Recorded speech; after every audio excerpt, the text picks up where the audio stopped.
Skandal forex terbesar dalam sejarah Malaysia. Apa sebenarnya yang jadi?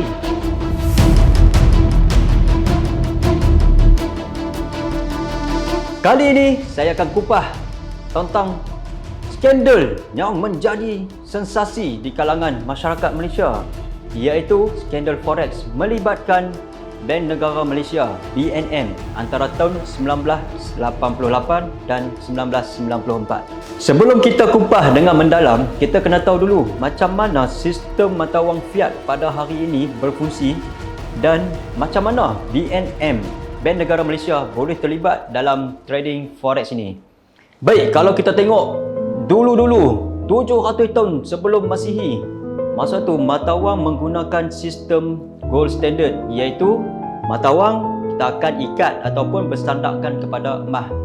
Kemudian pada tahun 1944, satu sistem telah diguna pakai melalui satu perjanjian di antara 44 buah negara di barat. Sistem itu telah dinamakan sistem Bretton Woods, di mana masa itu hanya US dollar saja yang akan diikat ataupun bersandar pada emas, dan mata wang negara yang lain akan diikat pula secara tetap kepada US dollar. Sistem ini diguna pakai sampailah ke awal 1970-an. Kemudian antara tahun 1971 sampai 1973, Presiden US pada waktu itu Richard Nixon, beliau telah menghapuskan sistem Bretton Woods ini dan menggantikan dengan sistem yang baru, iaitu semua nilai mata wang akan diapungkan, dan nilai mata wang ni dia akan naik ataupun turun berdasarkan kepada supply and demand. Atau pada waktu itu juga dikatakan telah bermulalah satu era trading forex secara moden. Dan trading forex ini ataupun urus niaga mata wang ini dilakukan oleh bank-bank, institusi-institusi bank, hedge fund company dan jugalah termasuk bank-bank pusat. Kalau contoh dekat US, Federal Reserve (FED), di UK BOE Bank of England, dan kalau kat Malaysia ni adalah BNM Bank Negara Malaysia. Jadi sejak mata wang ni diapungkan, nilai US dollar ni meningkat berkali ganda sampai 5 kali, terutama sekali pada era tahun 1980-an, di mana negara-negara Arab melakukan transaksi minyak dengan menggunakan US dollar. Dan pada tahun 1985, disebabkan nilai US dollar yang terlalu tinggi sampai menjejaskan, memberi kesan kepada industri ekspor barangan Amerika pada waktu itu, ialah US dollar mahal, jadi permintaan barangan Amerika pun berkurang. So, tahun 1985 telah berlaku satu perjanjian yang dinamakan Plaza Accord di antara 5 buah negara kuasa ekonomi waktu itu, G5, di antara UK, US, West German, France dan juga Japan. Tujuan perjanjian Plaza Accord ni diadakan adalah untuk menurunkan nilai US dollar untuk membantu merancangkan ekspor industri Amerika. Dan perjanjian ini juga akan dibantu oleh bank-bank pusat yang terlibat. Melalui perjanjian Plaza Accord ni, tindakan untuk menurunkan US dollar ini telah berjaya dengan bantuan bank-bank pusat yang saya sebut tadilah. Kemudian bila US dollar menurun, mata wang di negara yang lain meningkat naik, termasuklah Great Britain Pound Sterling, Italian Lira, German Dutch Mark, France Franc dan juga Japanese Yen. Tetapi walaupun pada tahun 1987 telah berlaku satu perjanjian yang baru dinamakan Louvain Accord, disebabkan nilai mata wang yen yang terlalu menaik memberi kesan pula kepada industri ekspor negara Jepun. Namun momentum dan kesan daripada Plaza Accord tadi tu, daripada tahun 1985 yang menurunkan nilai US dollar sehingga menaikkan nilai mata wang yang lain, berlarutan sampailah ke awal tahun 1990-an. Tidak terkecuali adalah nilai mata wang Great Britain, iaitu Pound Sterling. Nilai mata wang Pound Sterling pada awal 1990-an dilihat oleh pelabur-pelabur sudah terlalu tinggi ataupun overpriced. Ini juga disebabkan oleh tindakan BOE ataupun Bank of England, bank pusat di UK, menaikkan interest rate sampai 10% dan pernah sekali mencapai sampai 15%. Dan ini dilihat oleh pelabur-pelabur bahawa nilai pound sterling dan interest rate yang terlalu tinggi ini tak dapat ditampung oleh pasaran UK pada waktu itu. Situasi ini telah mendorong berlakunya satu peristiwa Black Wednesday pada 16 September 1992 di mana pelabur-pelabur daripada Amerika Syarikat yang diketuai oleh George Soros dan juga rakan-rakan pelabur-pelabur yang lain seperti Paul Tudor Jones dan juga Bruce Kovner, mereka telah membuat keuntungan yang begitu besar hasil kejatuhan pound sterling kerana mereka ni melakukan short selling terhadap pound sterling. Dan BOE pada waktu itu telah gagal menahan nilai pound sterling daripada jatuh dan menyebabkan BOE, Bank of England, mengalami kerugian yang besar. Melalui satu laporan yang dikeluarkan, BOE telah mengalami kerugian sebanyak 3.3 bilion pound sterling ataupun lebih kurang kira-kira 6.5 bilion US dollar. Melalui peristiwa bersejarah ini juga, iaitu peristiwa Black Wednesday, George Soros telah digelar sebagai the man who broke the Bank of England. Jadi, apa kaitan peristiwa Black Wednesday ini dengan skandal forex BNM, Bank Negara Malaysia? Seperti bank-bank pusat yang lain di seluruh dunia, BNM juga terlibat ataupun bergiat aktif dalam melakukan trading forex sampai ke hari ini. Trading forex ni perlu bukan saja untuk menstabilkan mata wang negara, tetapi penting untuk menguruskan dana Reserve Bank dan dalam masa yang sama bertujuan juga untuk mengaut keuntungan. Dikabarkan kerugian BNM ini adalah bersangkut paut dengan kejadian Black Wednesday yang saya cerita tadi. Sebenarnya melalui Plaza Accord pada tahun 1985 kan US dollar turun, kemudian pound sterling menguat. BNM melihat kekuatan pound sterling ini akan berlarutan lebih lama. Maknanya BNM menjangkakan pound sterling akan lebih menguat pada awal tahun 90-an tersebutlah. Dan pada firasat BNM, takkan mungkin sebuah bank pusat yang begitu besar dan kuat seperti BOE gagal untuk menahan pound sterling daripada jatuh apabila berlaku serangan short selling yang saya cerita tadi. Namun yang menjadi masalah pada waktu itu disebabkan oleh BNM terlalu overconfident dan itu juga mendorong BNM untuk overtrade. Dikatakan bahawa BNM ni mereka dah buat trading forex ni sampai 5 ke 10 kali ganda daripada trading bank-bank pusat yang sepatutnya. Sampailah trading BNM yang terlalu agresif ni mendapat perhatian daripada pihak Federal Reserve di Amerika, BOE dan juga pihak IMF. Gubernur BNM pada waktu itu, Allahyarham Tan Sri Jaafar Hussein, dan juga Menteri Kewangan pada waktu itu, Datuk Seri Anwar Ibrahim, mereka tahu tentang kerugian BNM ini apabila mereka berada di luar negara. Pada waktu itu, Tan Sri Dr. Zeti Akhtar Aziz, iaitu sebagai ketua pejabat BNM di London, mendakwa bahawa Gubernur BNM Tan Sri Jaafar Hussein hanya tahu tentang kerugian ini ketika berada di London. Isu skandal kerugian ini telah disoal ataupun dibangkitkan pada tahun 1994 dan di mana sewaktu disoal di dalam parlimen pada tahun 1994, hasil kenyataan yang dibaca oleh Menteri Kewangan pada waktu itu melalui laporan BNM, kerugian yang dicatat adalah bernilai 5.7 bilion ringgit Malaysia dan BNM mendakwa kerugian tersebut akan di-cover ataupun BNM boleh recover dengan cepatlah dalam masa yang singkat melalui aset-aset BNM pada waktu itu. Namun begitu, Gubernur Bank Negara pada waktu itu iaitu Tan Sri Jaafar Hussein telah mengambil tanggungjawab dengan meletakkan jawatan secara terhormat pada April 1994. Okey, baik, antara langkah BNM untuk recover daripada kerugian forex trading ini adalah melalui penjualan share dalam emas kepada Tan Sri Tajuddin Ramli pada harga premium dan juga penjualan share Syarikat Perkapalan Nasional iaitu MISC kepada EPF.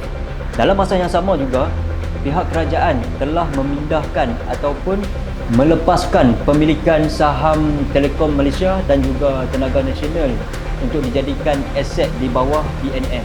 Namun pada tahun 2007, sebuah laporan daripada BNM telah dikeluarkan atas arahan Gubernur BNM pada waktu itu, iaitu Tan Sri Dr. Zeti Akhtar Aziz.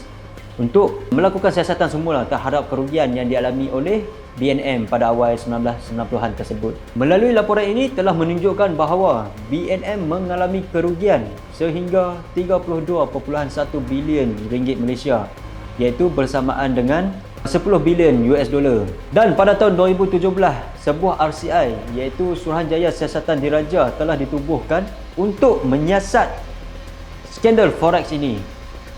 RCI ini telah diketuai oleh Tan Sri Muhammad Siddiq Hassan, iaitu pengerusi Petronas ataupun bekas Ketua Setiausaha Negara.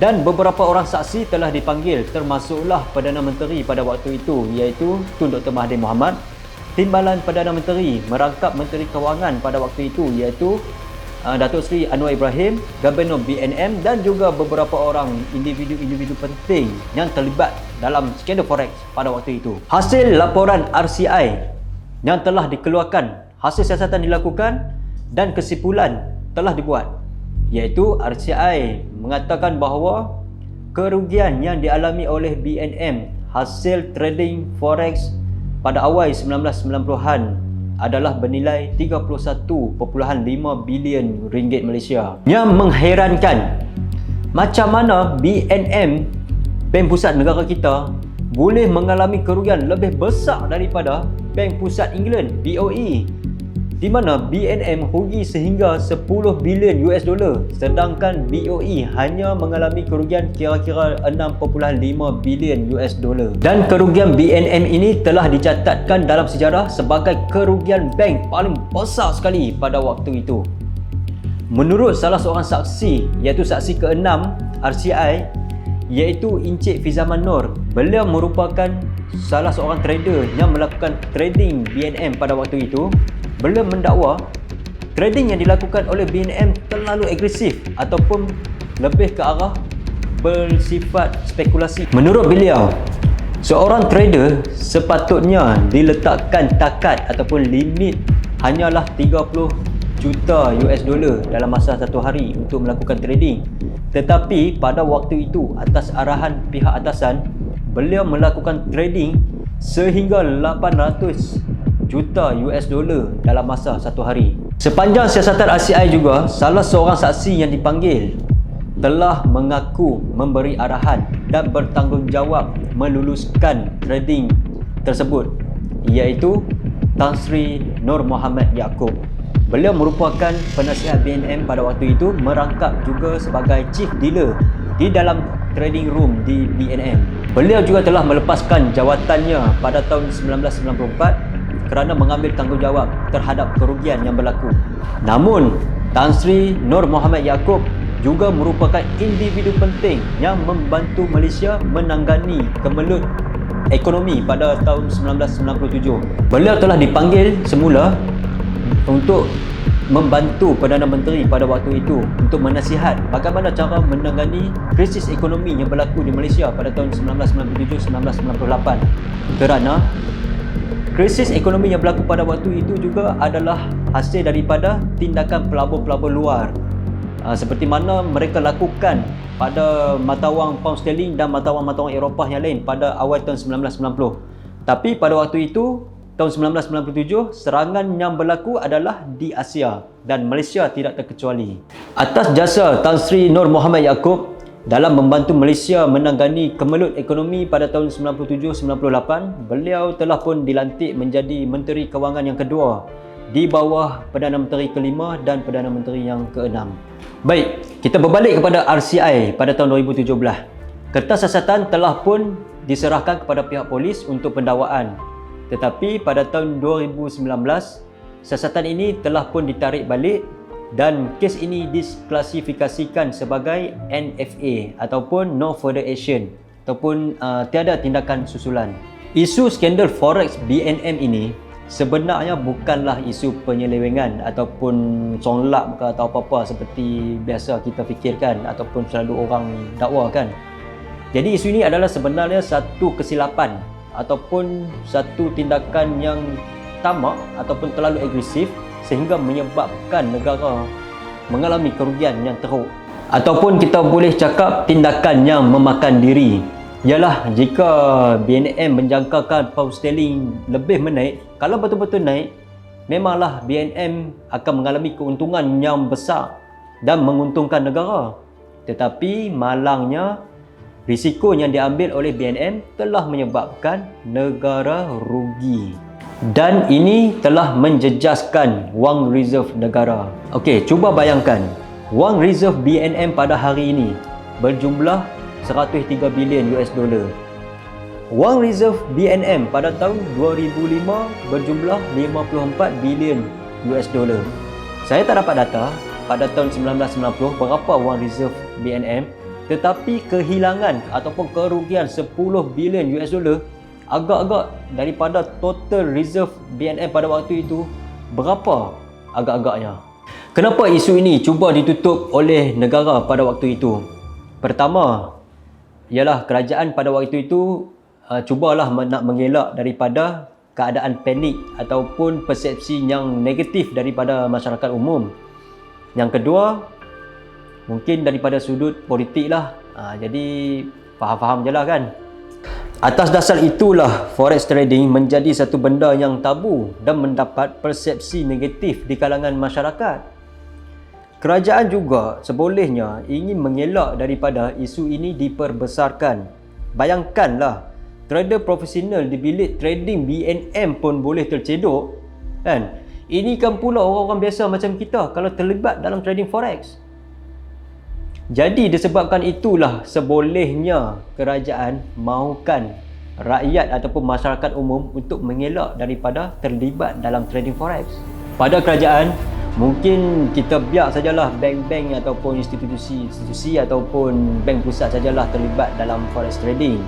BNM sampai hari ini pun masih melakukan forex trading, tapi mungkin dah insaf sikit lah kan. Trade dengan sistem yang sepatutnya melalui kawalan risk dan capital management yang betul. Okey, untuk masyarakat umum, tak kira lah anda trade forex ke, anda trade saham ke, trade gold ke, crypto, option atau apa-apa saja, pastikan anda trade dengan berhemah, kawal emosi, kawal risiko, kawal capital dan jangan tamak. Ambil kisah ini sebagai panduan. Anda nak ilmu, baca intraday, baru trade. Jangan lupa share dan komen.